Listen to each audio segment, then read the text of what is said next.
ndobva ndichekwa kuti ndandona mune murungu anga ane zimunhu zihombe.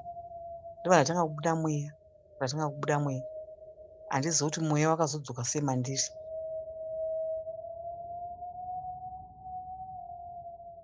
Ladies and gentlemen, welcome back to Slick Media TV. Pano paZim Untold Stories patinotaura nyaya dzinotyisa, nyaya dzekuti ukanzwa inyaya dzinonetsa kubhilivha, yet dziri nyaya dzakatoitika dzisina kumbovira dzataurwa nezvadzo. Well, kana iri first time yako kuuya panapa, ndokumbira kuti usakanganwe kusiya wasubscribe kana kufollowa nekulikeawo so that zvinoramba zvichiita zvinhu zvichienderera mberi. Mainene havanzwisise kuti chingava chii chakavabatsira musi uyo wavaida atakwa nematsotsi muSouth Africa, nanhasi vachiri nemubvunzo.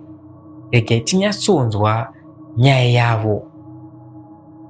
Okay, good evening. Nyaya yangu yakamira yakadai. Ndakafonerwa neprivate number. Then ndakabva ndaramba chikufonwa neprivate number. Ndichauti ndiani kwaari kumbofona. Saka ndaiti ndakaidaira ndobva ndanzwa munhu ataura in tongues, but I could feel kuti this is not the tongues akanaka. Ndainatsoona because ndaiti kana ndakanoteerera matongues aya musoro wangu ubva tangova kutema. Saka pekutanga ndakamboti rega ndimbosiya foni iri on ndaona kuti inozodzima sei. Private number yayo yafona. Ndakaisiya almost for 4 hours. Ndichienda kudai ndakatongoona ichitongokontinua haina kukatwa. Saka zvakazoitika ndezvekuti pandakazobuda ndakuenda kumba, ndaifamba ndichifamba. Ndati fambei ndibva ndanzwa voice zvikanzi uri kuona mota 3 idzo dziri kutevera iwewe. Saka pekutanga ndakatomboti asi ndiri kurota here, kuvari kutaura neni ndiani, kuvhoisi randiri kunzwa iri ndirani. Ndacheka kumashure kwangu dai handina munhu wandakaona.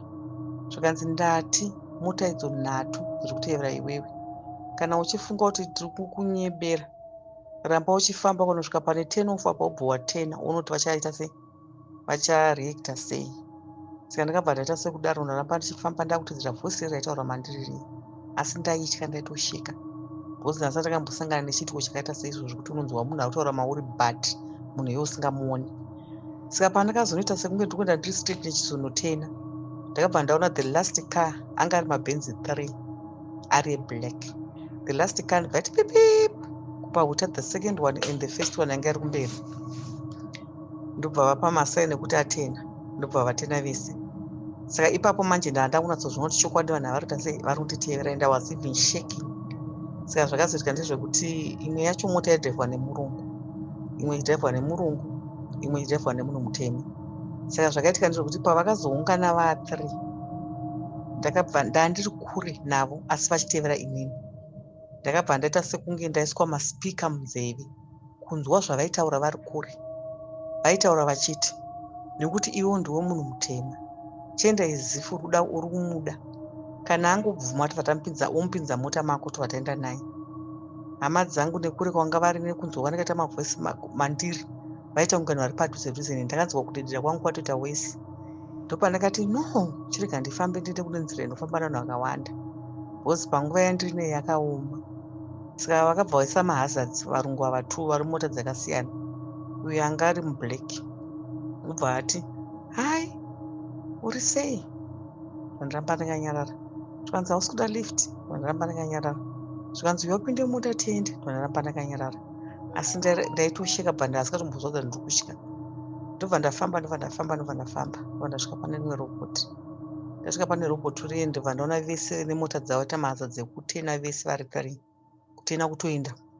Saka ini mwoyo mangu ndangoti vaenda nhwa, ndangoti Mwari maita basa, mandibatsira. Asi kuti ndiwanhu vasikuru vachindifonera neprivate number. Saka zvadaro ndichinoenda pane roboti rechitu ndakanzwa noko pane imwe mota yaipfuurawo. Only to find out kuti vanhu ava I think vainditevera vakawanda. Ndobva yanoko ndiri paroboti.